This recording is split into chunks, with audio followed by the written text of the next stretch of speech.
to your earliest memory of getting that bug for the ocean? Because I know there's a lot of people in the audience tonight who've got that bug too.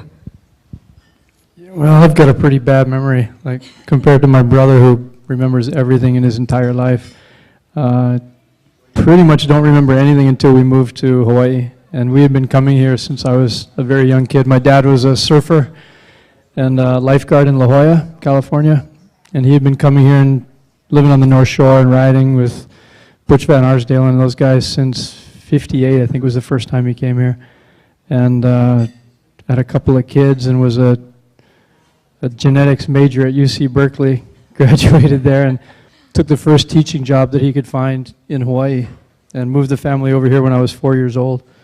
And he was teaching at Roosevelt High School, still surfing every day after school. And so I pretty much grew up at the beach, and we moved right away to Kailua.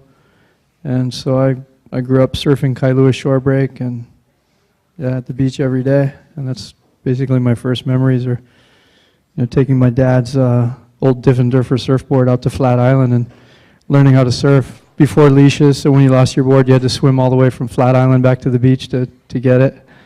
But yeah, good memories. And what was it that first caught your eye, or who was it that even introduced you to windsurfing? Because that was really where you made your big name to start with, right? Yeah, just being in the right place at the right time. My dad had gotten into Hobie Cats when they first came out, and he was racing. He was actually state champion of Hobie 14 5 times and Hobie 16 3 times. And my brother and I had a little Hobie 12, a little monohull Hobie that we raced. And I was, 8 or 9, 10 years old. And then one day at Kailua met the few windsurfers that existed in Hawaii. They were having a little race. I think there were 6 guys at the time that owned windsurfers. And they asked if I wanted to sail against them with my Hobie. And that was pretty much the start. They smoked me, and that was it. Just started going to the beach and hanging out with them. And one guy in particular, Mike Horgan, kept trying to teach me how. And I wasn't big enough to pull the sail out of the water. Back then, the booms were made out of wood. It was really a big, very basic rig, kind of like that. And so I would sail tandem with him, and then he'd let go. And I'd sail along until I'd fall, and he'd swim over and pick the sail up. And I'd go every day after school, the pestery little kid, and borrow their stuff, and slowly learned how, and saved up my life savings. We sold the Hobie. I took my half of the money and made paper shell necklaces. You remember that from the 70s? Made paper shell necklaces and sold those, and saved up and bought my first windsurfer in 1974. $340 complete. Big investment. Yeah, it was big for an 11-year-old kid. And so it was only just a couple of years after that you really made your mark. You won your very first world championship title in windsurfing as a young teenager, right? 1976 in the Bahamas. Yeah, I was 13. And it was kind of a funny story if you've got like 10 hours for tonight. If you had 50 windsurfers in your region, Windsurfer International would give an airfare to the first place person to the national championships, which that year were held in Berkeley, California. And we had about 30 windsurfers, something like that, in Hawaii in 1976. So we entered like dogs and wives and people that didn't even exist into the event to get more than 50 guys involved. And I won it and got the airfare to the nationals that way, because we were obviously 4 kids and a high school teaching salary of, I think, $15,000 the year my dad stopped teaching. We were not exactly rolling in money to fly me to events. So I took that free airfare and went to the nationals, slept on a friend's floor, and got second in the nationals. But the guy that won the nationals, Mike Waltz, already had a free ticket to the Worlds. So I got his free ticket to the Bahamas, and that was sort of the start of it. Went to the Bahamas and won there. And that got me a free ticket to the next year's Worlds. So you were pretty ingenious with your paper shell necklaces, but perhaps that was just a business trait that you had somewhere in your DNA. Because what separates Robby from almost every other professional and world champion athlete on the water is that he went on to found one of the biggest ocean sport equipment companies in the world. He has Naish Sales and Equipment.